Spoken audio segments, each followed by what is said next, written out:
Bismillahirrahmanirrahim. Assalamualaikum warahmatullahi wabarakatuh. Alhamdulillahi rabbil alamin. Wassalatu wassalamu ala rasulillahil karim. Nabiyyina Muhammadinil amin. Sayyidina wa maulana rahmatan lil alamin. Wa ala alihi wa sahbihi wa dhurriyyatihi wa ummatihi ila yaumiddin. Amma ba'd.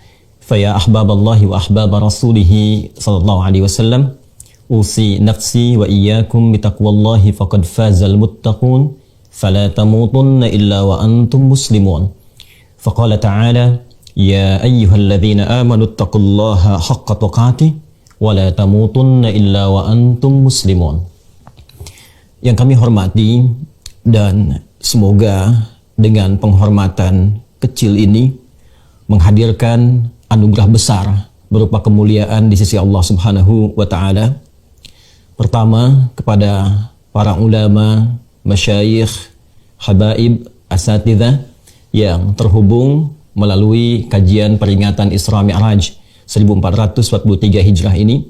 Semoga kita semua yang terhubung pada saat ini senantiasa diberikan keikhlasan dan kekuatan oleh Allah Subhanahu wa taala dalam menyampaikan risalah wasiat Rasulullah sallallahu alaihi wasallam yang dengan itu dapat dirasakan bimbingan kemuliaan pada umat, khususnya masyarakat Indonesia, baik yang berasal dari ormas-ormas Islam, Majelis Ulama Indonesia, Nahdlatul Ulama, Muhammadiyah, Dewan Masjid Indonesia, pun demikian juga dari Pusat Pengkajian dan Pengembangan Islam di Jakarta. Hadirin sekalian, Bapak Ibu yang kami muliakan, ada 3 poin penting terkait dengan peristiwa Isra dan Mi'raj. Yang ketiganya menjadi catatan krusial yang bahkan didokumentasikan oleh para ulama, dari ulama klasik sampai dengan yang kontemporer. Bahkan seorang mufassir besar kenamaan asal Mesir yang sangat populer dikenal dengan Syekh Muhammad Mutawalli Asy-Sya'rawi, bukan hanya dalam kitab sirah yang beliau hadirkan, As-Sirah An-Nabawiyah, tapi bahkan menuliskan satu kitab khusus untuk bisa menampilkan 3 poin penting ini terkait dengan peristiwa Isra dan Mi'raj. Bukan hanya ulama tafsir, bahkan kita akan dapati para pakar hadis pun tidak ketinggalan, bukan hanya menghadirkan hadis-hadis sahih yang tercantum dalam Sahih Al-Bukhari, Sahih Muslim, bahkan Al-Imam At-Tabrani bukan hanya dalam kitab Al-Mu'jam Al-Kabirnya, tapi dalam kitab Ad-Du'a mendokumentasikan bagian-bagian penting dari perjalanan peristiwa Isra Mi'raj ini yang diharapkan menjadi panduan berkehidupan bagi seluruh kita umat Islam khususnya, atau bahkan inspirasi bagi manusia pada umumnya, bagaimana menghadapi situasi-situasi krusial dalam kehidupan, bagaimana cara mendekat kepada Allah Subhanahu wa taala, dan bagian terakhir berinteraksi secara utuh dan paripurna dalam berkehidupan sampai kembali kepada Allah Subhanahu wa taala. 3 bagian ini yang kita akan coba batasi dalam tausiah singkat di kesempatan kali ini, dan semoga Allah memberikan kemudahan dalam menyampaikan, memahami, dan mengamalkan apa yang telah kita pelajari nanti. Para hadirin sekalian, dan mohon izin kepada para ulama, tidak bermaksud untuk menggurui, namun menghadirkan kembali apa yang guru-guru telah kita ajarkan kepada kita semua. Peristiwa Isra Mi'raj bagian pertama diawali pada tahun ke-10 dari kenabian Rasulullah sallallahu alaihi wasallam, bukan ke-10 Hijrah, tapi 10 kenabian dari Rasulullah sallallahu alaihi wasallam saat dilantik menjadi nabi dan rasul. Diawali di bulan Ramadan saat wafatnya Sayyidah Khadijah radhiyallahu taala anha. Pun demikian wafatnya paman Nabi tercinta Abu Talib. Wafat paman dan istri tercinta ini yang sejatinya sudah dipahami dan diketahui oleh kita semua bahwa keduanya adalah tameng terdekat Rasulullah SAW dalam berdakwah. Bagaimana ketika Nabi menghadapi berbagai tantangan yang ada di masyarakat Mekah pada umumnya di masa itu, Fatrah Makkiyah, maka pamannya Abu Talib adalah orang pertama yang maju membela Nabi, yang datang untuk memberikan penjelasan-penjelasan yang melindungi keadaan Rasulullah SAW, baik dakwahnya pun demikian keadaan fisik Nabi yang dimungkinkan tersakiti pada masa itu. Bila pun ada kesulitan di luar ketika menyampaikan risalah, maka pulang ke rumah. Di rumah pun Nabi SAW mendapatkan pencerahan, perlindungan yang menenteramkan, rasa kasih yang mendamaikan. Bukan hanya dari keadaan di luar yang mendapatkan, boleh jadi intimidasi, serangan-serangan, persekusi, tapi bahkan tatkala mendapati awal perjumpaan dengan malaikat Jibril alaihi salam saat menerima puncak wahyu itu, maka Sayyidah Khadijah adalah sosok yang paling menenangkan, yang paling mendamaikan, yang paling menguatkan. Jadi di luar ketika Nabi mendapatkan gangguan, ada tameng dari pamannya Abu Talib. Dan di dalam rumah ketika membawa kegelisahan, ada pendamai yang menenteramkan, yang berwujud sosok istri yang paling dicintai, yaitu Sayyidah Khadijah radhiyallahu ta'ala anha. Di waktu yang bersamaan, tahun ke-10 Hijrah itu, keduanya wafat di tahun yang sama, kembali kepada Allah Subhanahu wa ta'ala. Nabi SAW tentu diliputi oleh rasa kesedihan yang mendalam, rasa duka yang sangat luar biasa, sampai para sejarawan sepakat menjadikan tahun ini sebagai tahun kesedihan dalam sejarah Islam, dinawai dengan Amul Huzni. Dalam keadaan demikian, maka Nabi menghadapi satu realita. Di luar yang tadinya ada pembela, ada perisai, ketika hilang perisai itu, maka cacian, intimidasi, persekusi dirasakan langsung oleh Nabi SAW tanpa sekat dalam menyampaikan risalah dakwah itu. Pulang ke rumah pun, yang biasanya ada yang menenteramkan, yang memberikan kedamaian, yang memberikan kekuatan dengan kata-kata yang meneduhkan itu, sekarang tidak didapati lagi. Maka Nabi melihat ada peluang harapan di suku terhormat di luar wilayah Mekah Al-Mukarramah, sekitar 100 km. Beliau mencoba untuk menempuh perjalanan ke satu wilayah yang dikenal dengan nama Taif, masuk wilayah Hijaz. Mekah Al-Madinah 400 kilo jaraknya dari Mekah, kemudian Taif 100 km jaraknya dari kota Mekah Al-Mukarramah. Beliau berharap ada satu suku yang terhormat bernama Bani Thaqif, yang diharapkan bila di Mekah ditolak, maka penduduk Taif khususnya dari Bani Thaqif bisa menerima dakwah Rasulullah SAW, bisa menjadi penopang, pemberi kekuatan, pemberi perlindungan dari risalah dakwah yang tengah beliau jalankan. Lalu diajaklah kemudian menyertai anak angkat beliau pada masa itu, yaitu Zaid bin Harithah, untuk menemani risalah dakwah Nabi SAW keluar sementara waktu dari Mekah, menghindari konflik sosial yang bahkan serangan-serangan muncul pada masa itu, dan berangkatlah berjalan kaki. Kita garis bawahi, berjalan kaki 100 km ke wilayah Taif. Namun apa yang terjadi? Ternyata Masya Allah, ketika sampai di Taif, harapan yang membumbung tinggi itu, yang diharapkan dakwah bisa disambut dengan ketenangan, kenyamanan, penerimaan yang baik, tapi ternyata asa yang dihadirkan tidak sesuai dengan kenyataan yang dihadapi, realita yang muncul. Ternyata alih-alih penduduk Taif, khususnya Bani Thaqif yang diharapkan datang menyambut dengan kehormatan, ternyata mereka merespon dengan tindakan-tindakan yang bukan hanya mengecewakan, tapi bahkan menyakiti. Bila di Mekah Nabi mendapatkan perlakuan dari caci maki, lemparan kata-kata yang kotor, maka di Taif bahkan lemparan kata itu bukan hanya berubah menjadi makian, tapi juga lemparan sesungguhnya berupa bebatuan. Betapa Nabi SAW mengalami situasi yang menyakitkan, ya, bukan hanya kepada batin kalau kita tarik kepada situasi kita saat ini, tapi kaki beliau terluka. Zaid bin Harithah menjadi tameng sampai kepala bagian belakangnya pun kemudian terluka. Dan keduanya memutuskan untuk mundur sejenak, beristirahat di satu kebun kurma milik dua anak dari seorang bernama Rabi'ah. Dan disinilah kisah dan hikmah bermula, pengantar pada peristiwa pertama yang mengantarkan pada Isra dan Mi'raj.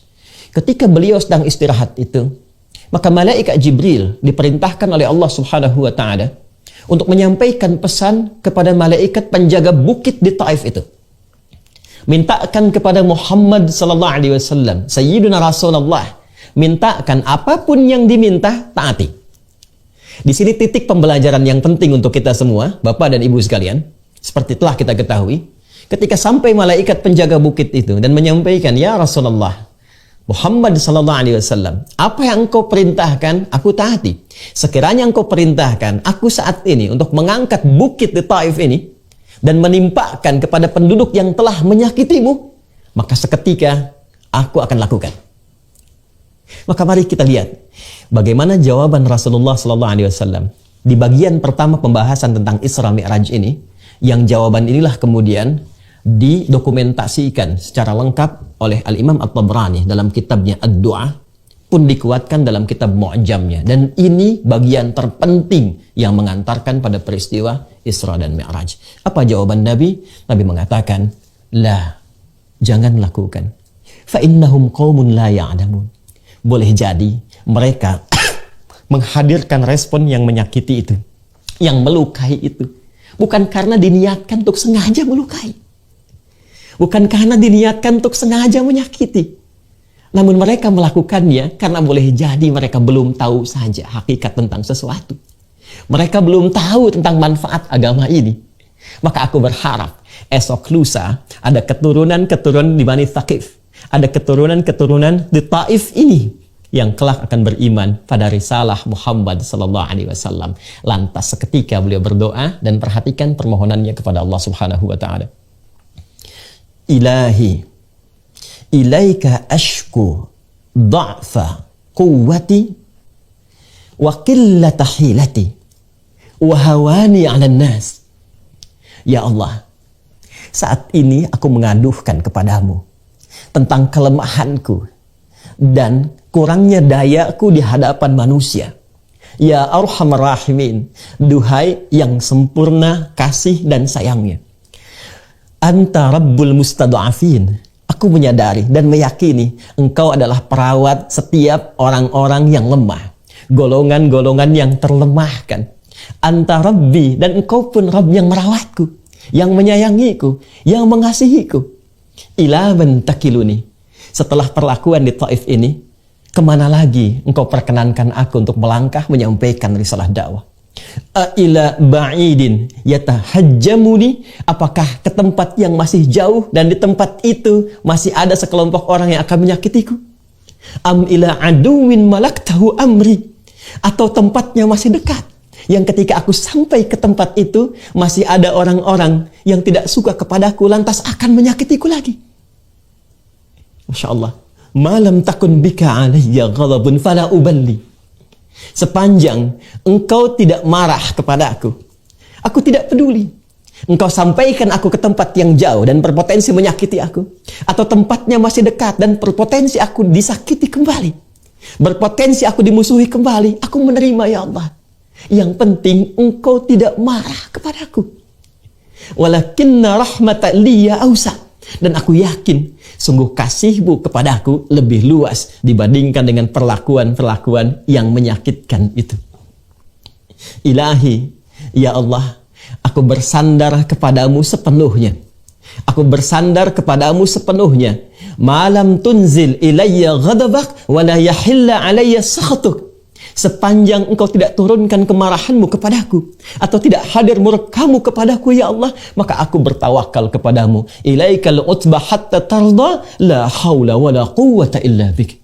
Ya Allah, aku bertawakal sepenuhnya kepadamu mengharapkan ridhamu, dan sungguh segala daya, upaya dan kekuatan semua aku kembalikan kepadamu. Hadirin sekalian, jawaban inilah yang kelak kemudian menggentarkan arasy dan menghadirkan undangan spesial dari Allah Subhanahu wa taala untuk menunaikan peristiwa Isra dan Mi'raj yang kini kita peringati. Apa bagian pertama hikmah yang bisa kita ambil dari fase yang telah diuraikan tadi? Para ulama kemudian memberikan jabaran-jabaran yang sangat penting dan pokok-pokok pedoman kita dalam berinteraksi berkehidupan. Para ulama kita mengajarkan dari peristiwa yang pertama ini seakan Allah ingin memberikan 3 hal penting. Yang pertama, setiap pekerjaan baik, risalah-risalah kebaikan yang memperbaiki, islah, yang menghadirkan kemajuan, yang menghadirkan kemuliaan-kemuliaan, baik di tatanan masyarakat secara sosial, baik itu secara individu, di keluarga, atau lebih luas lagi, setiap itu semua pasti akan berhadapan dengan ujian-ujian yang tantangan-tantangan yang menguji kesungguhan kita dalam menghadirkan perbaikan itu. Jadi bagian pertama peristiwa ini mengajarkan kepada kita mesti disadari, langkah apapun, kebijakan apapun, pemerintah Provinsi DKI Jakarta ingin menghadirkan kebijakan-kebijakan yang mensejahterakan untuk masyarakatnya. Wali Kota Jakarta Utara ingin memberikan kebijakan-kebijakan yang memakmurkan untuk wilayahnya. Para ulama ingin berdakwah menyampaikan risalah yang memberikan pencerahan kepada umat. Jangan dikira bahwa itu akan berjalan begitu saja mudah. Ya, fitrah pengantar Isra Mi'raj memberikan kesan kepada kita, semua yang baik itu pasti akan berhadapan dengan ujian-ujian, tantangan-tantangan yang hikmahnya justru ingin menguji bagaimana kesungguhan kita dalam menghadirkan kebaikan itu. Bagaimana keseriusan kita dalam menghadirkan perbaikan yang menyejahterakan itu. Itu yang dimaksudkan Quran surah ketiga Ali Imran di ayat 142 itu. Am hasibtum an tadkhulul jannata walamma ya'lamillahu alladhina jahadu minkum wa ya'lamas sabirin. Apa dikira Anda akan mudah begitu saja mendapatkan kesuksesan dalam menampilkan program-program kebaikan dan puncaknya mendapatkan surga itu? Apakah mudah begitu saja? Sementara belum dilihat bagaimana kesungguhan, keseriusan kita untuk mewujudkan semua yang baik itu.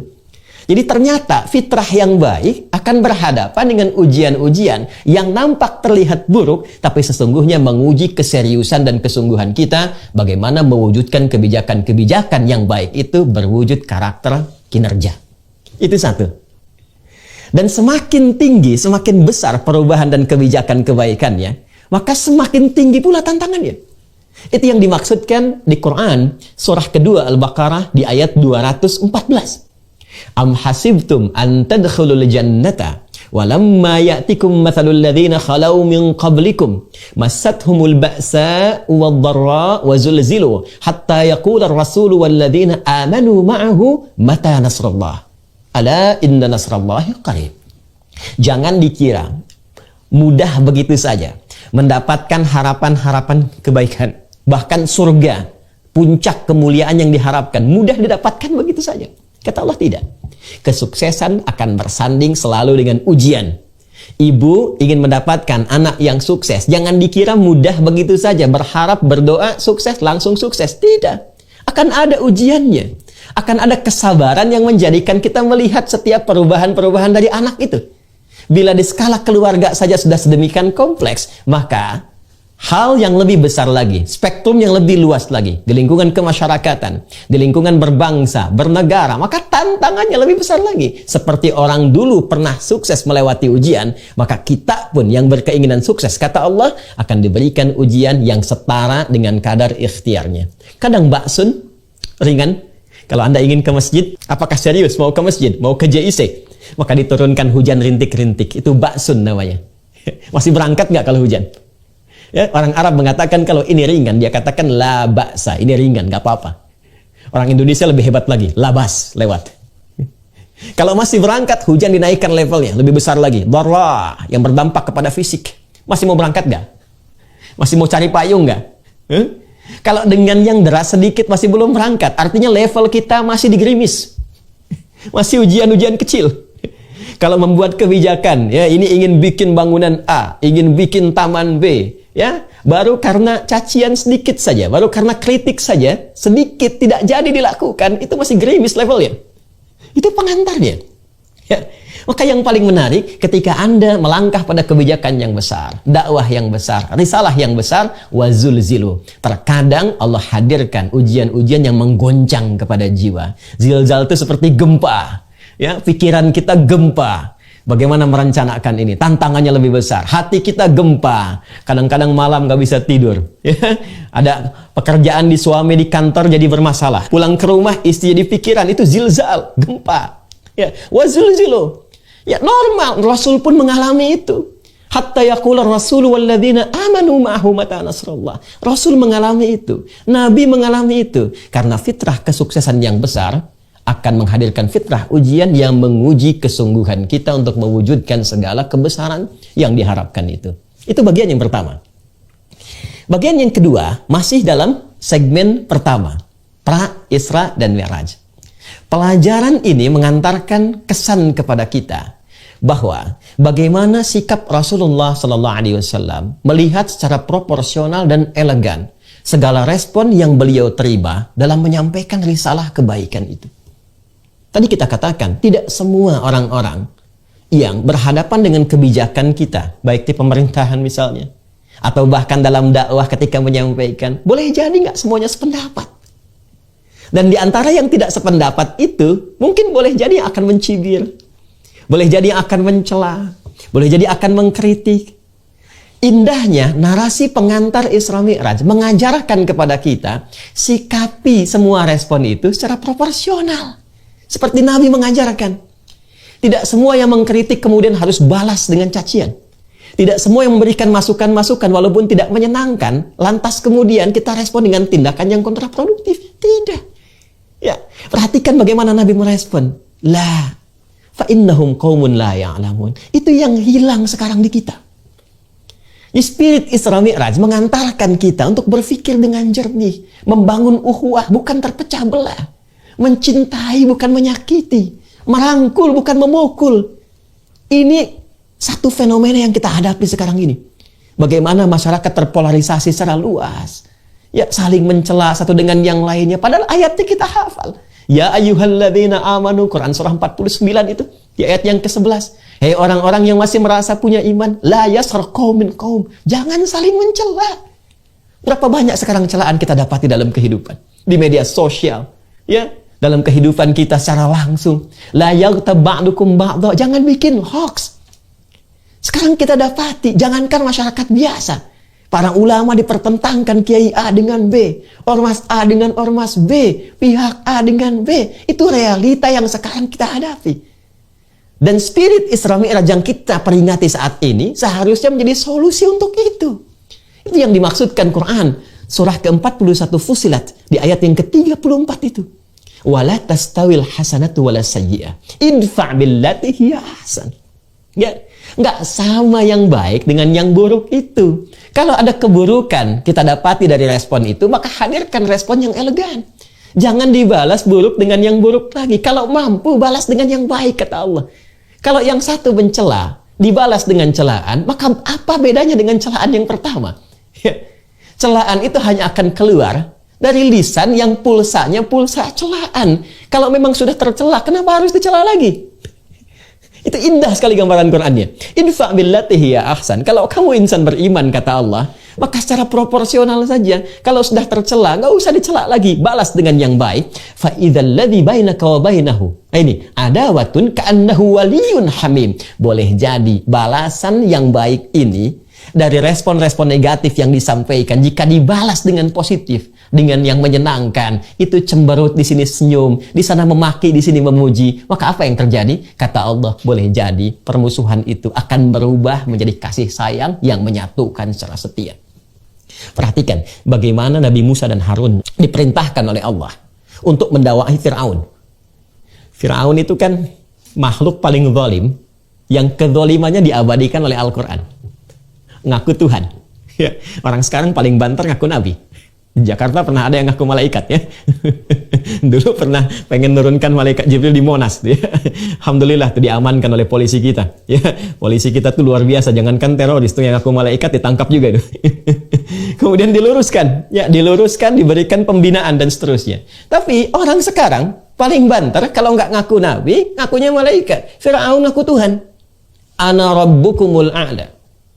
Hobi bunuh orang, Al-Baqarah 49. Yudzabbihuna abna'akum wa yastahyuna nisa'akum. Ya, kalau kita baca Al-Bidayah wan Nihayah, ya dari 16 jilid itu, di jilid yang kedua tentang kisah Nabi Musa, itu bagaimana Al-Imam Ibnu Katsir mengilustrasikan ibu-ibu, Bu, yang mau lahiran, itu didampingi dua algojo. Dipantau terus, lahir laki-laki baru keluar merah dari rahim ibundanya, baru keluar, kalau laki-laki eksekusi. Itu Firaun dan koleganya.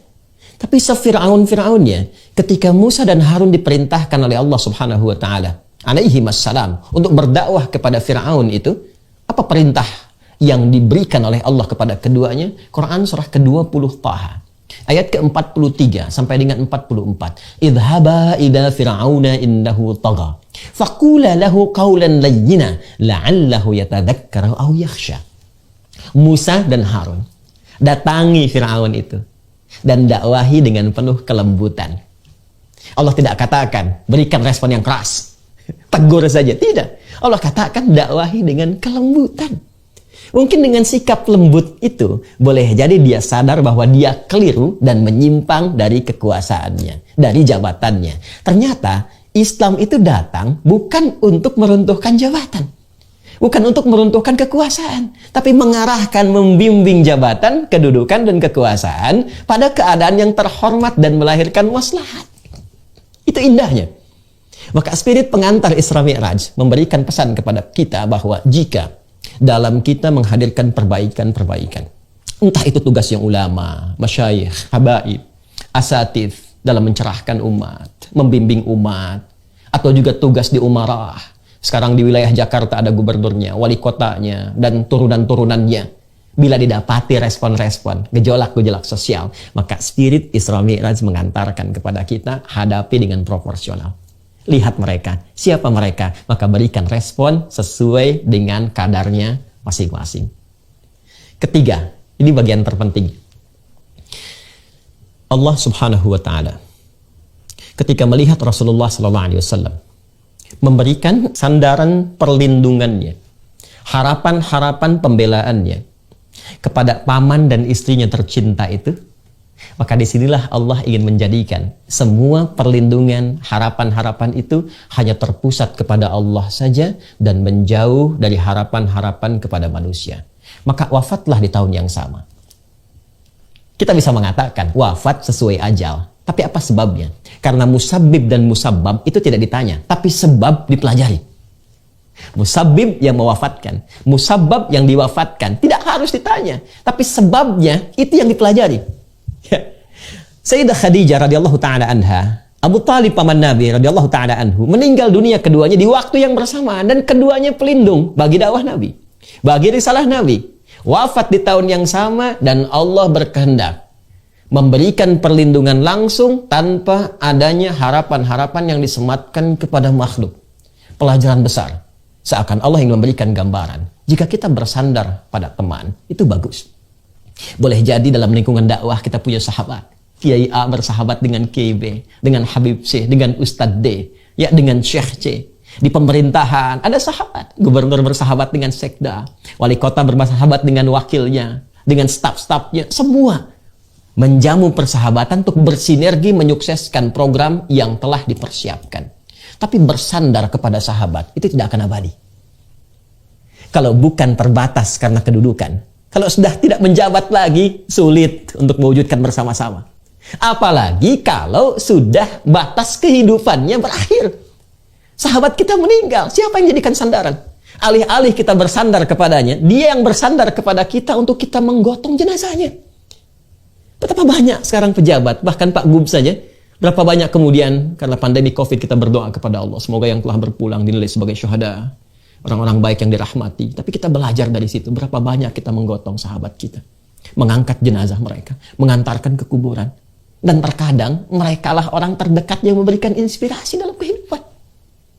Pak Sekda Allah yarham Saifullah Yusuf, orang baik yang kami juga mengetahui, Masya Allah, ya, pada akhirnya kembali kepada Allah. Dan puncaknya kita pada akhirnya kembali kepada Allah. Ya, Masya Allah. Ya, teman-teman sekalian, Bapak Ibu sekalian, yang ingin saya tekankan adalah peristiwa ini memberikan kesan kepada kita. Kalau ingin mendapatkan perlindungan sempurna, kalau ingin mendapatkan bimbingan sempurna, maka arahkan semua harapan-harapan itu pada satu titik saja. Arahkan semua permohonan perlindungan itu kepada Zat yang Maha Menguasai saja. Tidak salah kita berteman, tidak salah kita menggantungkan harapan, tapi puncak seluruh harapan, arahkan seluruhnya kepada Allah saja. Ketika kawan-kawan di lingkungan kita memiliki keterbatasan dan ketergantungan kita hanya kepada Allah, maka Allah akan memberikan perlindungan tanpa ada batas, bahkan dari segala hal yang dianggap mustahil oleh manusia.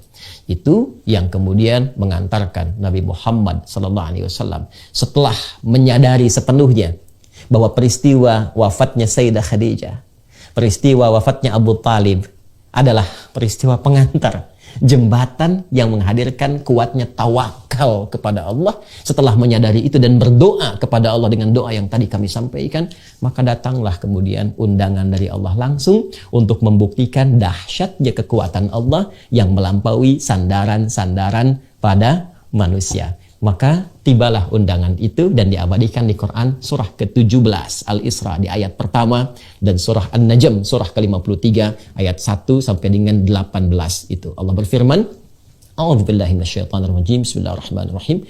Subhanalladzi asra bi'abdihi lailam minal masjidil haram ilal masjidil aqsa alladzi barakna haulahu linuriyahu min ayatina innahu huwas sami'ul basir.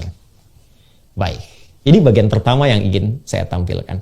Rasul pulang dari Taif dengan membawa ketenangan, bukan kekecewaan. Bayangkan, Anda datang ke satu tempat, dilempari, dimaki-maki, berdarah-darah, tapi pulang membawa ketenangan. Pernah nggak Bapak ada kebijakan datang ke masyarakat tempat tertentu, atau kita teman-teman berdakwah, atau ibu menghadapi suami ya di rumah, cerita tentang anak, tiba-tiba responnya ada maki-maki. Aku sedang capek nih. Wah, ada makian, ada celaan dan sebagainya. Kira-kira ketika pulang ke rumah yang dibawa apa? Ketika masuk kamar yang dibawa apa, Bu? Ini Nabi datang ke Taif, udah 100 kilo jalan, datang dilempari, berdarah-darah, kan? Tapi pulang dari situ justru membawa ketenangan. Itulah tawakal. Itulah rahasia tawakal. Pulang beliau, kembali, datang kemudian ke Mekah, dan menginap di rumah Sayyidah Maimunah. Ya, Sayyidah Maimunah itu kalau lokasinya di samping gate Babu Salam. Jadi kalau kita masuk dari Zamzam itu, ya belok kanan Sofwa, terus ke kanan lagi masuk yang ada Istana Raja itu. Ya, nanti ada pos security. Ya, terus lewat ada pintu 26 gate Ismail, lewat terus ada 35 kipas angin tuh. Saya pernah hitung di sebelah kanan itu. Ya, lurus sampai nanti ada gate Nabi, Babun Nabi. Di Babun Nabi itu dekat yang ada jembatan di atasnya, ada tiang listrik. Nah, itu tiang listrik besar itu posisi rumahnya Abu Jahal dulunya. Ya, nanti mungkin satu waktu kalau ada kesempatan kita di sana saya tunjukkan dia spot-spotnya. Nah, itu di rumah Sayyidah Maimunah. Kemudian ketika undangan itu tiba, maka beliau menunaikan sholat 2 rakaat warisan dari sebelum-sebelumnya. Ya, tata caranya tidak sama dengan yang seperti kita tunaikan saat ini, tapi itu petunjuk yang sampai dari nabi-nabi sebelumnya, mengarah ke Nabi Ibrahim alaihissalam. Dan di situ beliau selalu bangun. Ya, di kesempatan malamnya. Nanti di Sunan Abu Daud nomor hadis 1367. Riwayat sahabat Ibnu Abbas radhiyallahu taala anhuma, bagaimana beliau menceritakan ketika nginap di rumah bibinya itu. Kebiasaan Nabi bangun malam, kemudian duduk sejenak, kemudian menghilangkan bekas kantuknya, membaca 11 ayat terakhir di surah Ali Imran, kemudian pergi ke tempat tertutup untuk berwudu dan mu'allaqah, lalu menunaikan salat malamnya. Di situ ketika muncul undangan Isra dan Mi'raj itu, beliau salat 2 rakaat di rumah Sayyidah Maimunah, bukan salat 5 waktu yang sekarang kita tunaikan. Ini pendahuluan.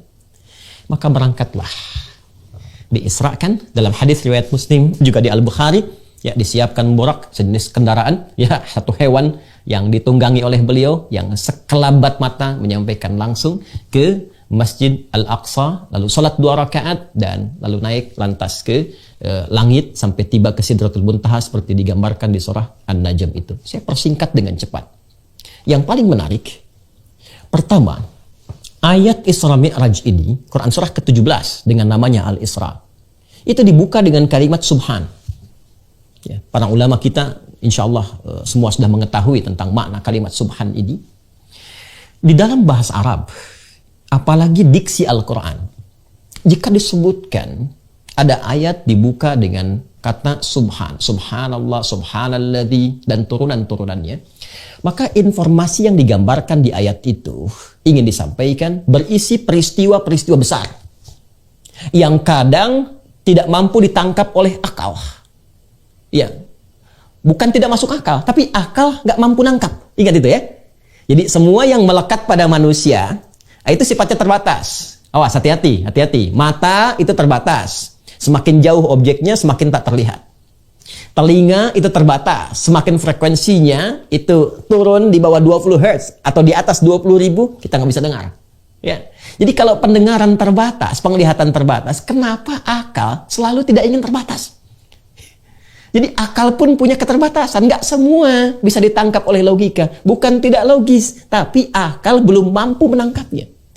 Karena itu, ketika ada ayat dibuka dengan kata Subhan dan turunan-turunannya, maka ingin menggambarkan bahwa peristiwa yang dimaksudkan adalah peristiwa yang besar, Yang boleh jadi belum tak mampu ditangkap oleh akal, yang dengan itu jangan sampai menghadirkan penilaian-penilaian negatif yang bertentangan dengan sifat-sifat dan keagungan Allah Subhanahu wa taala. Ya. Ini yang menjadikan ketika ayatnya turun sekaligus membantah cemoohan-cemoohan yang diprovokasi oleh Abu Jahal pada masa itu. Ya, nggak mungkin bisa terjadi ini. Ya memang nggak masuk akal karena akalnya belum sampai.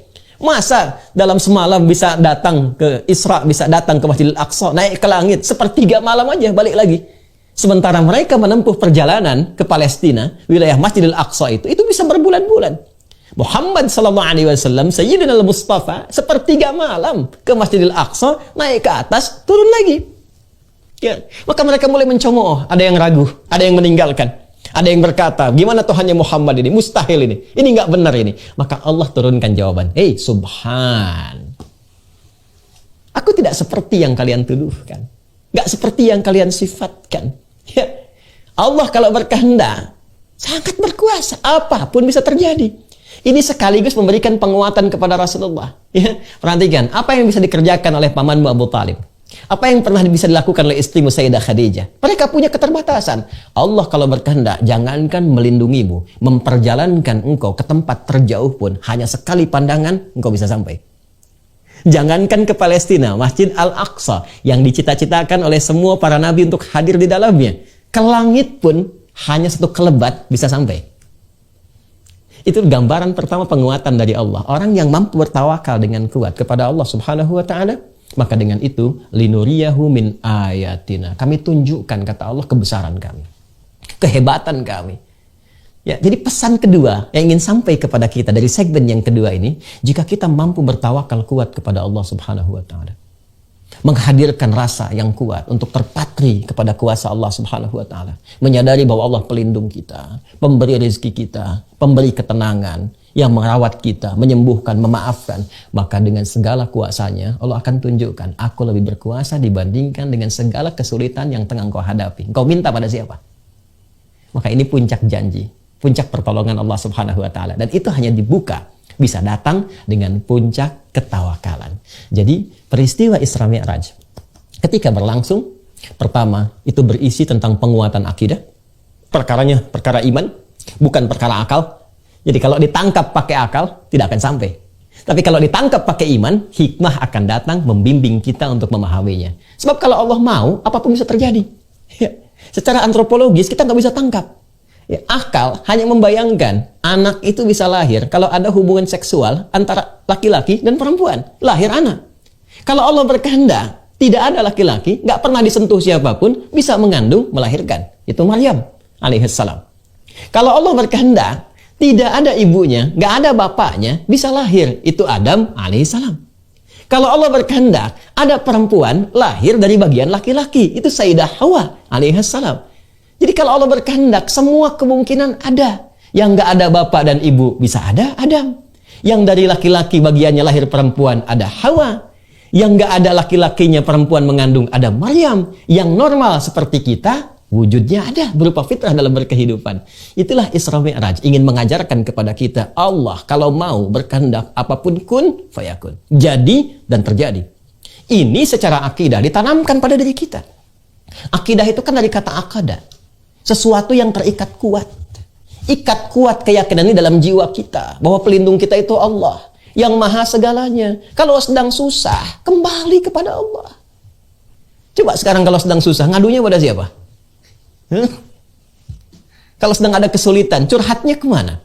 Alih-alih curhatnya ke Allah, curhatnya bahkan sekarang di media sosial. Jakarta Utara mendung dikit aja bikin status tuh ibu ya. JIC mendung. Terus dengan dibikin status, apakah mendungnya akan hilang? Nggak nyangka ya, nyangka tuh. Apakah dengan membuat di media sosial status, solusi akan tiba? Tidak. Bahkan kadang-kadang bisa melebarkan persoalan. Tunggu komen dari si A, tunggu komen dari si B, tunggu komen dari si C. Ujung-ujungnya hanya ngerumpi saja. Masalahnya nggak tuntas. Maka itulah akidah. Maka Isra Mi'raj mengajarkan kepada kita, ikat dalam jiwa kita. Akadah, ikat dengan kuat, jangan sampai lepas. Makanya nikah itu disebut dengan akad pembukaannya. Memberikan pesan dijaga dengan kuat, pertahankan. Ya, penjagaan kepada keyakinan kita disebut akidah. Kuatkan dalam jiwa kita, ikat bingkai yang 6 simpul itu, yang rukun iman itu. Puncak pertamanya adalah kepada Allah. Kalau tawakalnya kuat, selesai masalah. Karena kita punya Allah. Ini yang kurang sekarang, kita punya Allah. Ya, kalau kita sandarkan semua kepada Allah, minta ya Allah, tuntaskan pandemi, tuntaskan konflik sosial, tuntaskan kegelisahan, semua istighatsah. Kembali kepada Allah minta. Lalu Allah berikan petunjuk lewat hikmah, ditunjukkan. Ini yang terjadi kepada Rasulullah SAW. Langit pertama ketika naik sampai ke Sidratul Muntaha. Dari mulai Nabi Adam alaihissalam, Nabi Isa alaihissalam, Nabi Yusuf alaihissalam, sampai terus ke atas. Puncak ke-7 Nabi Ibrahim alaihissalam. Ya, 6 Nabi Musa, 7 Nabi Ibrahim alaihissalam, sampai diperlihatkan bagaimana akhir kehidupan itu. Ini Muhammad SAW. Untuk apa marah dulu? Untuk apa menyakiti lagi? Perhatikan, lihat. Bagaimana akhir kehidupan orang-orang yang hidupnya di dunia itu selalu memilih jalan-jalan keburukan. Ini yang suka mengumpat, suka mencela, bikin sok, bergibah. Tuh lihat. Bagaimana keadaannya saat di neraka itu. Sibuk motongin lidahnya. Ini yang berzina. Ini yang suka membunuh. Ini yang begini. Ditampakkan kepada Rasulullah SAW. Ini akhir kebaikannya. Ini akhir kemuliaannya. Ini surga untuk insan beriman. Ini amalannya. Dan seterusnya, seterusnya. Selain memberikan kekuatan, perjalanan spiritual sesuai dengan wujud kita, sesuai dengan judul yang kita cantumkan di tema kita kali ini. Perjalanan spiritual itu menampilkan ma'rifat dan hakikat dari kehidupan. Ditampilkan pada Rasulullah untuk memberikan kekuatan. Ada masalah, kembali kepada Allah. Selesaikan secara proporsional. Akhir kehidupan orang bermasalah seperti ini. Tapi kamu punya tugas, jangan sampai mereka terus salah. Arahkan kepada yang soleh. Kalau soleh, akhirnya akan begini. Maka berikan bimbingan ini pada umatmu. Naik terus sampai ke atas. Sekarang timbul pertanyaannya. Kalau jalan mendapatkan rahmat Allah, perlindungannya, akhir yang baik dari soleh dengan surga itu, jalannya tawakal, maka bagaimana cara bertawakal itu? Seperti apa jalannya? Maka itulah yang menjadikan Rasulullah SAW sampai ke tingkat yang tertingginya. Inda sidratil muntaha, indaha jannatul ma'wa. Idh yaghsha sidrata ma yaghsha, ma zaghal basar wa ma tagha, laqad ra'a min ayati rabbihil kubra. Masya Allah. Surah An-Najm. Naik ke atas, berjumpa langsung dengan Allah Subhanahu wa Ta'ala, dan disampaikan at-tahiyyatu lillah. Atau riwayat lain at-tahiyyatu salawatu tayyibatu lillah. Ya? At-tahiyyatu lillah wassalawatu wattayyibah. Dijawab oleh Allah, assalamu alayka ayyuhan nabi wa rahmatullahi wa barakatuh. Apa jawab Nabi? Nabi tidak ingin sendiri mendapatkan anugerah Allah. Karena sifat beliau dilukiskan di surah At-Taubah itu di penghujungnya. Laqad ja'akum rasulun min anfusikum azizun 'alaihi ma 'anittum harisun 'alaikum bil mu'minina raufur rahim. Telah tiba di kalangan kalian seorang rasul dari kalangan kalian. Begitu merasakan keadaan kalian, susah, merasakan susah bersama kalian, duka ikut berduka, senang ikut senang, ya, peduli kepada kalian. Kalau perlu beban kalian pun ditampung oleh beliau. Bil mu'minina raufur rahim. Apalagi pada insan beriman, perhatiannya begitu dahsyat. Ketika Allah mengatakan assalamu alayka ayyuhan nabi, Nabi tidak ingin sendiri. Nabi memohon kepada Allah, assalamu alayna wa ala ibadillahi salihin. Masya Allah. Seluruh penghormatan hanya untuk Allah. Pujian-pujian, kemuliaan-pujian, kebaikan-kebaikan. Allah menjawab, assalamu alayka ayyuhan nabi. Semua keselamatan, ketentraman, kedamaian, kebaikan aku berikan untukmu wahai Nabi. Perhatikan, Isra'nya pakai kalimat abdun subhanalladzi asra bi'abdihi. Ketika disambut di atas dijawab dengan kalimat Nabi, assalamu alayka ayyuhan nabi. Ada perbedaan. Nah, nanti kita lihat, ya, nanti kita lihat. Assalamu alayka ayyuhan nabi. Semua nabi punya fitrah salam. Buka Quran surah ke-19 Maryam misalnya. Dari ayat 31 sampai 33. Itu untuk Nabi Isa alaihissalam. Ayat 15-nya untuk Nabi Yahya alaihissalam. Wassalamun alaihi yawma wulida wa yawma yamutu wa yawma yub'atsu hayya. Disampaikan dalam bentuk berita di bumi. Nabi Muhammad langsung di langit. Perhatikan betapa sempurna dan istimewanya Nabi Muhammad SAW. Nabi yang lain ucapan salamnya saat bertugas di bumi. Assalamu alayya yawma wulidtu, kata Nabi Isa alaihissalam. Wa salamun alaihi yauma wulida wa yauma yamutu wa yauma yub'atsu hayya, kepada Nabi Yahya dari Allah Subhanahu wa taala. Nabi Muhammad langsung di langit, diundang ke langit, assalamu alayka ayyuhan nabi. Masya Allah. Dan pakai alif lam. Alif lamnya istighraq. Dan langsung ma'rifah juga. Ma'rifah spesial untuk Nabi, istighraq, semua jenis salam melekat pada Rasulullah SAW. Nabi Musa dulu, waktu menghadap kepada Fir'aun untuk berdakwah itu dengan kelembutan, berdoa dulu kepada Allah. Rabbi shrahli sadri wa yassirli amri wahlul 'uqdatam min lisani yafqahu qawli. Berdoa Rabbi shrahli baru dikabulkan. Wa yassirli amri baru dikabulkan. Nabi Muhammad gak minta turun ayat. Alam nashrah laka sadrak. Nabi Musa Rabbi shrahli sadri dikabulkan. Nabi Muhammad gak minta alam nashrah laka sadrak. Nabi Musa minta wa yassirli amri dikabulkan. Nabi Muhammad enggak minta wa nuyassiruka lil yusra. Itulah sayyidul anbiya wal mursalin, Sayyidina Muhammad sallallahu alaihi wasallam. Tapi jiwa yang tinggi, yang bijak, rasa yang dalam kepada umatnya, cinta yang tidak terbatas itu, mengatakan respon yang sangat luar biasa. Kata beliau apa? Assalamu alaina, ya Allah, jangan hanya untukku. Buat hamba-hambamu juga yang ada di sini. Kalangan malaikat. Ya, para nabi yang telah terlewati itu. Wa ala ibadillahi shalihin, dan berikan pula ya Allah kepada hamba-hambamu yang saleh. Kita umatnya. Ya, ibadillahi shalihin, kita umatnya yang mau ikut tuntunan beliau, yang mau ikut pedoman berkehidupan dari beliau. Disertakan itu, dimohonkan kepada Allah. Hasilnya apa? Hasil dari itu semua Allah berikan jalan untuk mendapatkan perlindungannya, mendapatkan karunia-Nya, limpahan rahmat-Nya, seperti yang pernah diberikan kepada Rasulullah dan dijanjikan kepadanya. Walaupun kualitasnya mungkin tidak sama. Itu yang menjadikan ayat Isra hadir dengan diksi abdun. Subhanalladzi asra bi'abdihi. Secara hakikat itu untuk Rasulullah. Ya, ada yang berpendapat mufassir mengatakan abdun di sini adalah jasad dengan rohnya. Ya, dinaikkan. Tapi ada tafsir yang mengatakan secara metafor itu sifat penghambaannya. Artinya apa? Jika ada semua makhluk-makhluk ini, hamba-hamba Allah, bersifat menghamba sepenuhnya kepada Allah. Jadi kalau kita menghamba sepenuhnya, bukan hanya Nabi, bukan hanya Rasul, kita pun kalau kita mau menghamba kepada Allah, bertawakal kepada Allah, sujud kepada Allah, maka akan mendapatkan perlindungan yang serupa yang Allah berikan kepada Nabi Muhammad SAW, walaupun dengan kualitas yang tidak sama dan situasi yang berbeda. Jadi kesan yang indah. Jadi kalau kita mau menghamba, istri yang menghamba, suami yang menghamba, saat sulit, Allah akan tolong kesulitan di keluarga. Pegawai yang menghamba, pejabat yang menghamba, ulama yang menghamba, ditolong oleh Allah. Ya. Nah, sekarang jalan untuk menghamba itu seperti apa? Abdun itu kan dari kata abada ya'budu, ya kan? Abdun jamaknya disebut dengan ibad. Ya. Bagaimana cara menghambanya? Maka cara menghamba ini tiada lain adalah dengan cara meningkatkan tawakal yang didasari dengan sinyal iman. Di tawakal itu asalnya dari iman. Imannya naik, dengan iman naik, tawakal itu akan hadir dan kuat dengan sendirinya. Itu rumus di Quran surah ke-8 Al-Anfal di ayat yang kedua. Innamal mu'minuna alladzina idza dzukirallahu wajilat qulubuhum wa idza tuliyat 'alaihim ayatuhu zadathum imana wa 'ala rabbihim yatawakkalun. Perhatikan ujungnya. Sungguh insan beriman yang sejati itu cirinya, jika disebutkan nama Allah ada getaran dalam hatinya. Yuk dicek ya. 5 kali dalam sehari itu disebutkan nama Allah. Setiap pergantian waktu dalam sehari, subuh, zuhur, asar, maghrib, isya, dari subuh sampai malam, dicek, diperdengarkan Allahu Akbar, ada nggak respon di hati kita?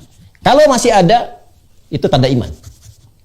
Tapi apakah iman itu kuat atau tidak? Ya, tergantung kepada sifat tawakalnya. Bagaimana supaya kuat? Latih. Wa idza tuliyat 'alaihim ayatuhu. Jika dibacakan, ditampakkan, dilihatkan pada mereka ayat-ayat Allah. Dan Isra Mi'raj itu bagian dari ayat Allah. Baca lagi. Kembali ke surah Al-Isra ayat kedua. Linuriyahu min ayatina. Jadi peristiwa Isra Mi'raj ini bukan hanya diperingati. Seharusnya momentum meningkatkan iman kita. Ini spirit kita harus bertambah. Jadi bukan tiap tahun secara formalitas kita memperingati peringatan Isra Mi'raj. Alhamdulillah bagus. Tapi apa hasilnya? Kata Allah bukan sekedar yang pertama tadi, harus ada peningkatan kualitas iman, peningkatan tawakal, wa ala rabbihim yatawakkalun. Sekarang kita bertanya, bagaimana cara menguatkan iman itu yang bisa mendatangkan kekuatan tawakal? Itulah bagian segmen ketiga dari pembahasan di pertemuan kita kali ini yang menghadirkan oleh-oleh dari peristiwa Isra dan Mi'raj berupa ibadah salat. Berupa ibadah salat. Jadi ternyata salat itu bukan sekedar ibadah wajib yang secara formal harus kita tunaikan. Tidak. Desain sholat itu bukan sekedar perintah yang harus dilakukan untuk ibadah semata-mata. Tidak. Tapi ada feedbacknya kepada kita. Ada timbal balik. Ternyata itulah wasilah yang bisa meningkatkan iman kita. Dan saat yang bersamaan menghubungkan kita untuk terhubung kuat dengan Allah Subhanahu wa Ta'ala. Yang lewat hubungan kuat ini datanglah perlindungan dan semua limpahan keberkahan-keberkahan. Karena itulah Bapak Ibu sekalian, namanya disebut dengan sholat. Kalau ngaji fikih klasik kita dapati as-sholat hiya doa. Sholat itu arti pokoknya sama dengan doa. Tapi kalau kita ngaji kedalaman di bahasanya, kata sholah akarnya seakar dengan kata wassalah. Yasilu silatan wassalatan. Sesuatu yang terhubung dengan kuat. Ada silaturahmi. Ya, sekarang Bapak Ibu sedang bersilaturahim, hybrid. Ada yang di JIC ketemu, ya, kuat. Sekarang kita lewat Zoom, ya. Suksesnya pertemuan ini bukan sekarang saat jumpa, nanti saat pulang, ya, kita ingat lagi, saling mendoakan, saling menyapa, saling memberi kabar. Itulah silah. Hubungan kuat yang tidak dipisahkan oleh ruang dan waktu. Ibadah yang melatih kita supaya terus terhubung kuat dengan Allah sehingga tak terpisahkan di setiap ruang dan waktu. Ke kantor ingat Allah, jalan ingat Allah, kerja ingat Allah, di rumah tangga ingat Allah. Ibadah itu disebut sholat. Karena itu nama lain sholat itu zikir. Zikir itu ingat, eling. Ya.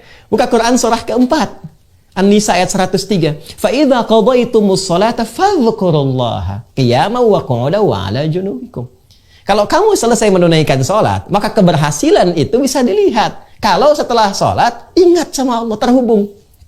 Tuh. Quran surah ke-20, Toha, ayat ke-14. Wa aqimis sholata li dzikri. Tunaikan sholat sebagai zikir kepadaku.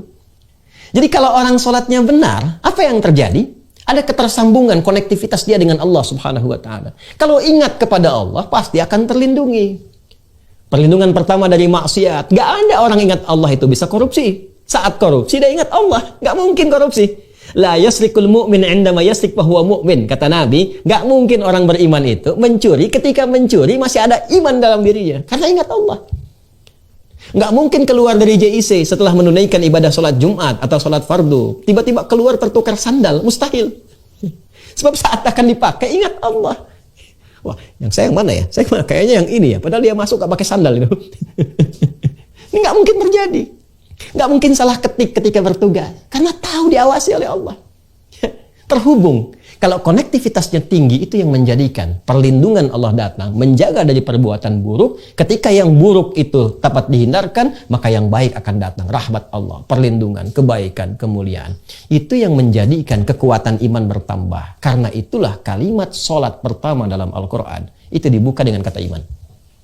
Buka Quran surah kedua Al-Baqarah di ayat yang ketiga.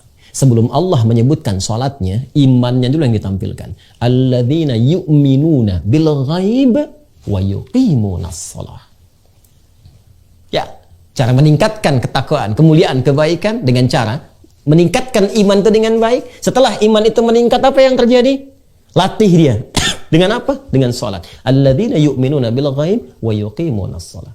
Dan dahsyatnya, ikatan iman yang diaktifkan lewat salat itu ternyata itu penanda pertama penghambaan kita kepada Allah Subhanahu wa Ta'ala.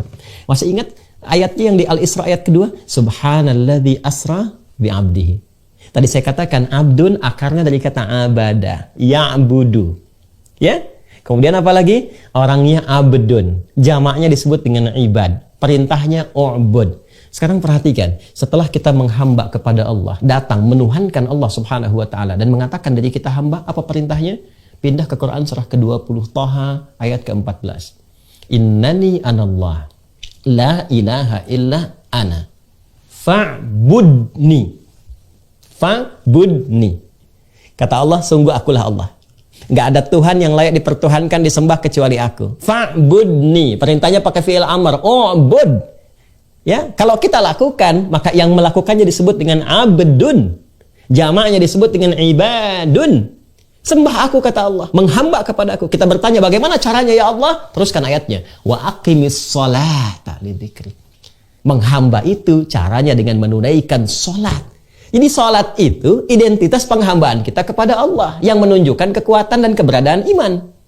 Ya, setelah itu iman menguat, dipakai sholat. Dalam sholat kita mengaku hamba, kita ikrarkan. Apa kalimatnya? Ya, turunan dari kata abdun lagi.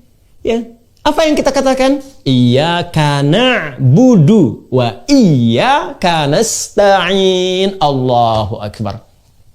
Coba lihat. Subhanalladzi asra bi 'abdihi 'abada. Perintahnya ubud, ya. Innani anallahu la ilaha illa ana fa'budni. Kemudian kita menghamba dengan menunaikan salat, wa aqimis salata lidzikri. Saat salat kita katakan, kami hamba ya Allah. Sekarang kami menghamba seperti Engkau perintahkan. Engkau minta kami menuhan kamu, kami menuhankanmu ya Allah. Kau minta kami menyembahmu, kami menyembahmu ya Allah. Engkau minta salat, kami salat ya Allah. Iyyaka na'budu.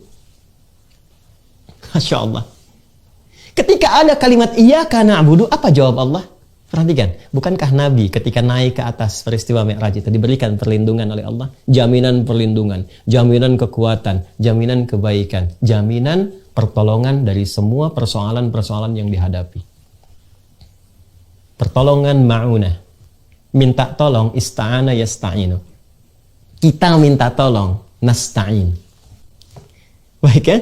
Menghamba, persamaannya diberikan pertolongan. Sekarang kita meminta kepada Allah, ya Allah, Engkau katakan syarat menghamba itu, ya, kami mesti tulus, dan dengan menghamba itu hasilnya kami mendapatkan perlindungan dari pertolonganmu. Sekarang kami minta, langsung diajarkan oleh Allah kalimatnya, iyyaka na'budu wa iyyaka nasta'in. Iyyaka na'budu wa iyyaka nasta'in. Makanya tadi saya katakan, seperti Nabi mendapatkan pertolongan dari Allah, kita pun kalau menghamba akan ditolong. Walaupun kadarnya berbeda, sesuai dengan ketakwaan dan kesungguhan kita menunaikan penghambaan pada Allah. Iyyaka na'budu wa iyyaka nasta'in. Ya. Karena itulah perintah sholat dibuka dalam Al-Quran itu disandingkan dengan permintaan tolong. Buka Quran surah kedua Al-Baqarah di ayat ke-45. Wasta'inu bis-sabri was-salah.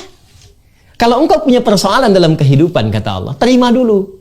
Karena masalah itu datang bukan ingin membuat engkau bermasalah. Tapi tadi, spirit pertama Isra Mi'raj. Untuk menguji kesungguhan engkau. Apakah benar engkau ingin meningkatkan kualitas hidup? Apakah benar engkau ingin menampilkan kebaikan-kebaikan? Terima lu dengan sabar. Karena bukan hanya engkau yang punya masalah. Orang dulu pun punya persoalan. Setelah engkau terima, datanglah kepada Allah. Minta lewat sholat. Wasta'inu bis-sabri was-salat. Kalau masih belum yakin, dikhitab iman kita. Dipertanyakan keimanan kita, ya, karena tadi ada hubungan antara iman dengan sholat. Ditunaikan sholat, iman kuat, tawakal naik. Rumus Quran surah 8 ayat 2, tawakal naik, pertolongan tiba. Karena itu kalau orang masih ragu dengan pernyataan ini, Allah turunkan ayat 153, Quran surah kedua Al-Baqarah ayat 153. Imannya dulu disebutkan, ya ayyuhalladzina amanu, hei semua yang beriman. Masih punya iman nggak? Bahkan pakai ayyuha tuh 150 kali disebutkan dalam Al-Quran. Ayyunya kan munada, fungsi taukid. Para ulama kita sudah jauh lebih dulu mengetahuinya. Haknya itu tanbih. Pakai ya disebutkan 361 kali dalam Al-Quran. Itu panggilan untuk nidaul qarib, mutawassit, dan ba'id. Memanggil yang dekat, yang menengah, yang jauh. Alladzina disebutkan 1080 kali dalam Al-Quran. Itu isim mausul, bentuknya jamak tanpa batas. Seakan Allah ingin mengatakan, hei semua yang merasa punya iman. Mau imannya lemah, sedang, ataupun kuat karena dekat dengan Allah. Aku tegaskan ya, aku ingatkan. Sepanjang kamu punya iman, kuatkan imanmu. Kalau punya masalah, kuatkan sinyal imannya. Nanti dari iman itu minta lewat apa? Sholat. Ya ayyuhalladzina amanu sta'inu bis-sabri was-salah. Kalau kamu punya masalah, minta sama Allah, kata Allah. Di sholat itu bukan sekedar ibadah formalitas yang kita tunaikan. Ya, untuk menyembah Allah, tapi feedbacknya, manfaatnya untuk kita lagi. Jadi saking sayangnya Allah, kita diharapkan nggak punya masalah. Saking sayangnya Allah kepada kita. Setiap ada persoalan, selesai. Nih, subuh ke siang nih. Siapa yang nggak punya masalah? Subuh ke siang ini. Dari subuh ke siang ada masalah. Idealnya, konsepnya, datang kepada Allah, zuhur menghamba, minta diberikan solusi. Selesai. Idealnya, dari zuhur ke asar, ada masalah, selesai di asar. Dari asar ke maghrib, selesai di maghrib. Maghrib ke isya, selesai di isya. Jadi tidur itu tinggal istirahat. Makanya kalau sholatnya benar, hidup cenderung bahagia. Masalah tuntas. Hidupnya tenang, hidup nyaman, senang. Tenang dan senang dalam bahasa Arab itu disebut dengan falah namanya. Bahasa Inggrisnya success and happiness. Ya, tenang dan senang itu falah. Sekarang perhatikan panggilan sholat saat dipanggil sholat itu. Kalau Anda bertanya, kenapa mesti sholat? Hayya 'alas sholah. DJ isi azan berkumandang. Live diperdengarkan. Jangankan Indonesia, dunia mendengar. Ya. Lalu Anda bertanya, kenapa harus sholat ya Allah? Dijawab oleh suara muadzin. Hayya 'alal falah. Supaya kamu bahagia. Masalah kamu tuntas. Kamu senang, kamu tenang. Persoalan selesai. Itu konsepsinya. Karena itu di hadis qudsi dari sahabat Abu Hurairah radhiyallahu taala anhu, ketika sampai kita sholat pada kalimat iyyaka na'budu wa iyyaka nasta'in. Perhatikan hadis qudsиnya. Ya, saya bacakan dari kalimat pertamanya. Ya, qala Rasulullah sallallahu alaihi wasallam, qala Allah azza wa jalla. Hadisnya qudsi. Qasamtu shalah baini wa baina 'abdi 'ala nisfain. Aku bagi salat kata Allah antara aku dengan hamba-Ku pada dua bagian. Wali 'abdi ma sa'al. Dan kalau hamba-Ku benar menunaikan salat itu, maka apapun yang ia minta, aku akan berikan. Itu standarnya. Apapun yang dimintakan, Allah kabulkan. Sepanjang itu jadi kebutuhan. Karena Allah hanya mengabulkan apa yang dibutuhkan, bukan mengabulkan apa yang diinginkan. Perhatikan hadisnya. Idza qala al-'abdu alhamdulillahi rabbil alamin. Saat seorang hamba, kalimatnya abdun loh, abdu. Lihat derivasinya, ya. Perubahan katanya di ilmu sharaf. Abada, ya'budu, u'bud, abdun, ibad, na'bud. Idza qala al-'abdu alhamdulillahi rabbil alamin, jika seorang hamba telah sampai pada kalimat alhamdulillahi rabbil alamin, ya, alhamdulillahi rabbil alamin, qala Allah azza wa jalla hamadani 'abdi. Itu Bu, Pak, kata-kata kita dalam sholat dijawab oleh Allah. Hambaku sedang memujiku. Wa idza qala al-'abdu ar-rahmanir rahim, jika hamba berkata ar-rahmanir rahim, qala Allah azza wa jalla athna 'alayya 'abdi. Ketika hamba berkata Ar-Rahmanir Rahim, dijawab oleh Allah, hambaku sedang menyanjungku. Wa idza qala al-'abdu maliki yaumiddin, ketika hamba berkata maliki yaumiddin, qala Allah azza wa jalla, Allah menjawab, majjadani 'abdi, hambaku sedang mengagungkan. Sekarang perhatikan. Wa idza qala al-'abdu iyyaka na'budu wa iyyaka nasta'in. Ya Allah, sekarang aku menghamba kepadamu seperti apa yang Kau perintahkan. Kau katakan menghamba, aku menghamba. Kau katakan sholat, aku sholat. Wa iyyaka nasta'in. Sekarang aku punya persoalan dalam kehidupan. Dan Kau maha tahu ya Allah dengan itu semua. Aku mohon solusinya darimu. Aku minta tolong hanya kepadamu. Apa jawabannya? Qala Allah azza wa jalla, Allah menjawab, hadza baini wa baina 'abdi wa li 'abdi ma sa'al. Inilah perjanjian antara aku dengan hambaku. Kalau hambaku benar sholatnya, sampai ke kalimat ini, apapun sekarang yang dia minta, aku akan berikan. Allahu Akbar. Ini rahasia dalam sholat, Bu, Pak. Jadi sholat itu untuk kita. Sholat itu anugerah. Bukan sekedar oleh-oleh dari Isra Mi'raj. Yang kita katakan tingkatkan sholat. Tapi kita mesti lihat ada apa di balik sholat itu. Ini yang menjadikan, Bu, Pak, semua Nabi, Rasul itu sholat. Coba cek dalam Al-Quran. Dan mereka semua ketika ada persoalan itu sholat. Menyampaikan hajatnya kepada Allah. Ya. Silahkan cek Nabi Zakaria. Ya. Itu mendapatkan ujian, belum mendapat keturunan dalam tempo waktu yang lama itu di surat Maryam itu kan, ya, dari ayat kedua itu sampai ayat ke-15 sampai dapatnya, itu kan doanya tuh sangat lirih sekali.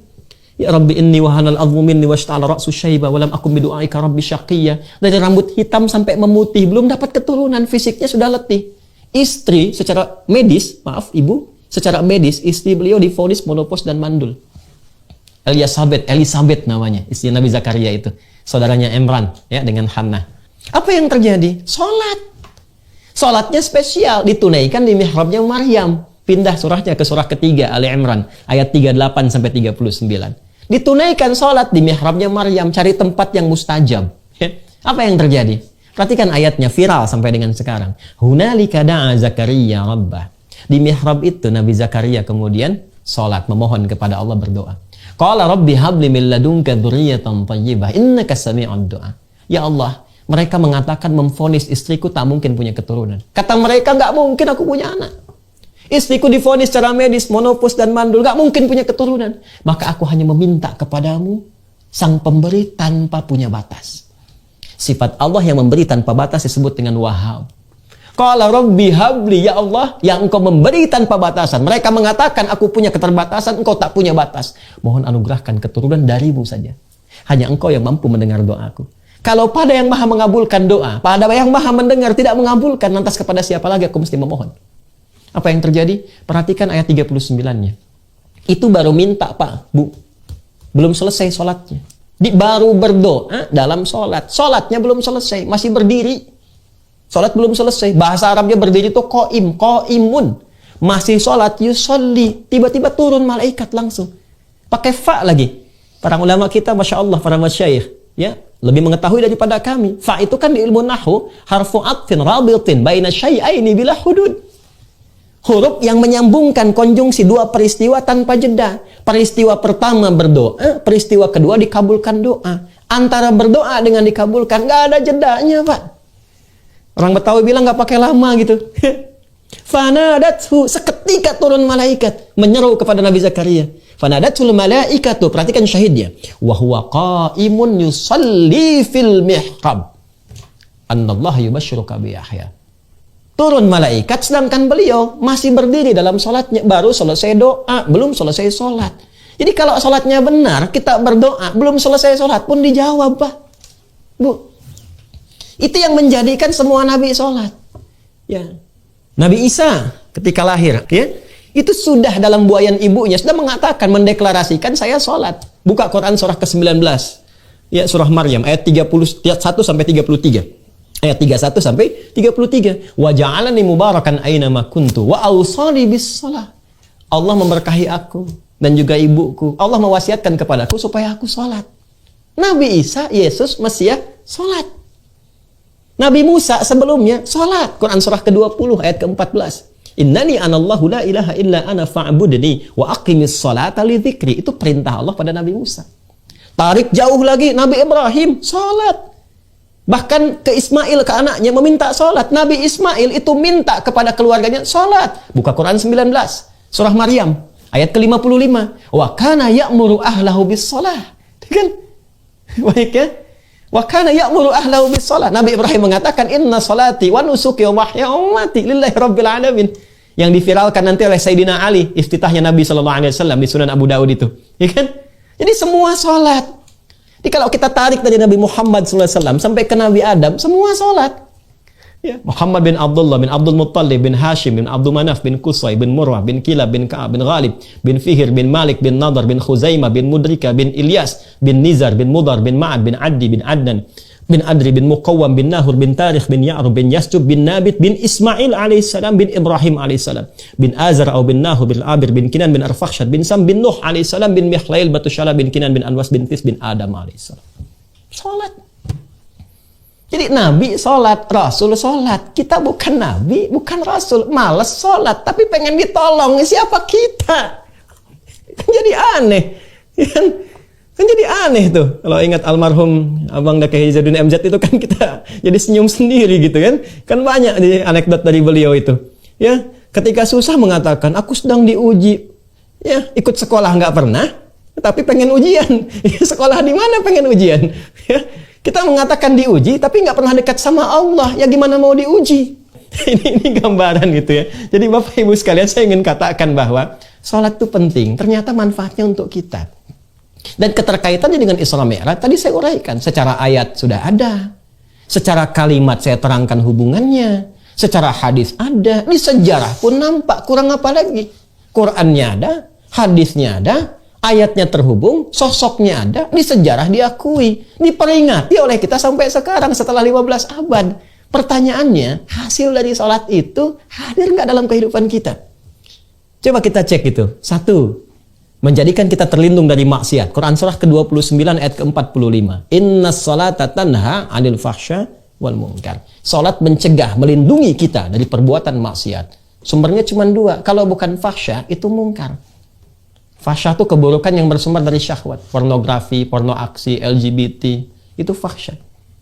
Mungkar keburukan dari syahwat perut dan akal.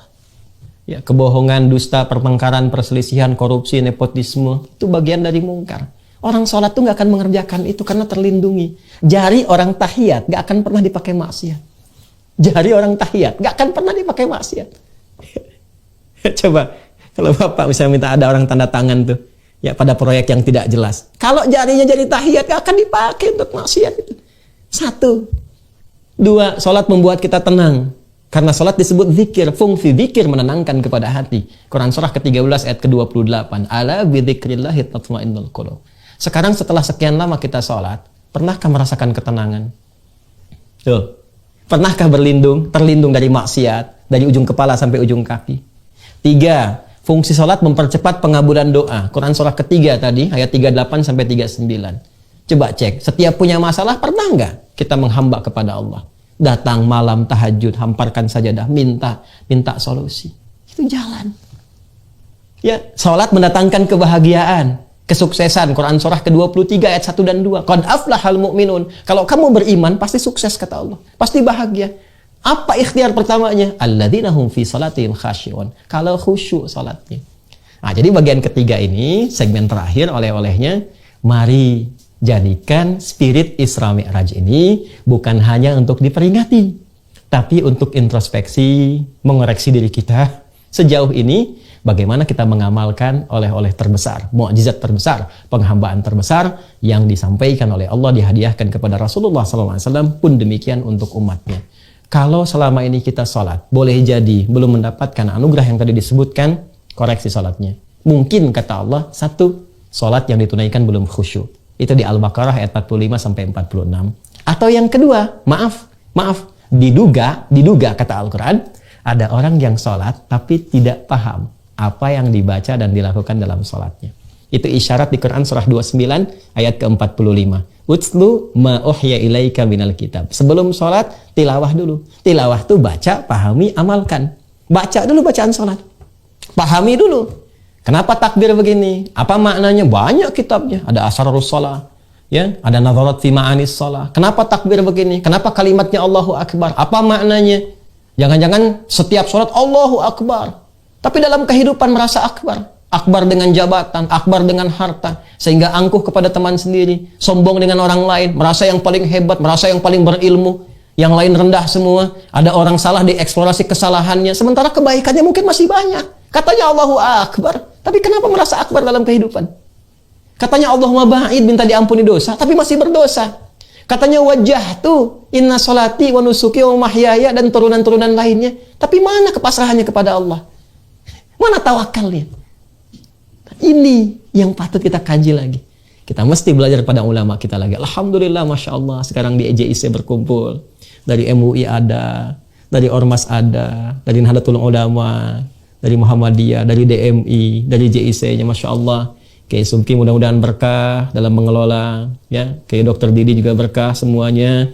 Dan saya bermohon, berharap para ulama kita tanpa bermaksud untuk mengajari, mohon izin, sudah saatnya kita meneruskan perjuangan dari orang tua kita, para ulama-ulama terdahulu, untuk merangkul, mendamaikan, mencerahkan, menyinergikan, dan membangun, bersinergi dengan semua lapisan masyarakat di kehidupan berbangsa bertanah air. Saya itu Pak Ibu selalu menghadirkan di bendera nih di setiap kesempatan tausiah saya.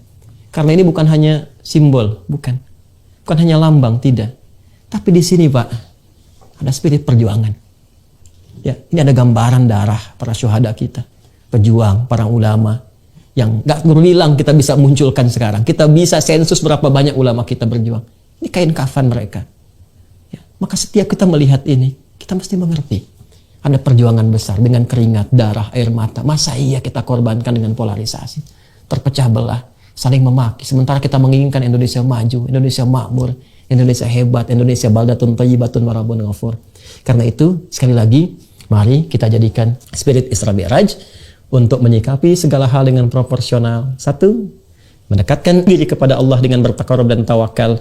2, membangun ketaatan kita dengan meningkatkan kekuatan akidah. 3, dekati para ulama, hidupkan lagi majelis ilmu, majalis ilmu, alhamdulillah, mohon disupport, Pak Gubernur, Pak Sekda, ya, Pak Wali Kota, mohon dengan sangat, karena ini nih pakunya ini, ya. Kalau majlis-majlisnya berkurang nanti, ini kekuatan berbangsa kita juga akan melemah. Ya, karena pasal 29 ayat 2 itu negara menjamin kemerdekaan tiap-tiap penduduk untuk memeluk agamanya masing-masing dan beribadah menurut agama dan kepercayaannya itu hak dasar yang bukan sekedar hak bagi bangsa Indonesia, tapi bisa menguatkan ketahanan, mentalitas yang bila saatnya tiba itu yang bisa menggerakkan masyarakat kita untuk berjuang membela negara. Jadi mohon hidupkan lagi majelis ilmu, masjid-masjid diisi kembali, kita menyesuaikan dengan keadaan dan mudah-mudahan Allah merahmati kita semua. Dan yang terakhir, jaga salat, apapun jabatan kita pasti wafat. Kita kembali kepada Allah, harus takut satu saat berpulang, dan hisab pertama adalah tentang amalan salatnya. Idza salahat salaha sairu amali wa idza fasadat fasada sairu amali. Kalau baik salatnya, baik semua amalan lainnya. Kalau buruk salatnya, itu pertanda ada bahaya besar yang menanti saat kembali kepada Allah Subhanahu wa taala. Terima kasih atas perhatiannya. Mohon doa dari semua, semoga istiqomah untuk seluruhnya. Allahumma taqabbal minna innaka antas sami'ul alim wa tub 'alaina innaka antat tawwabur rahim.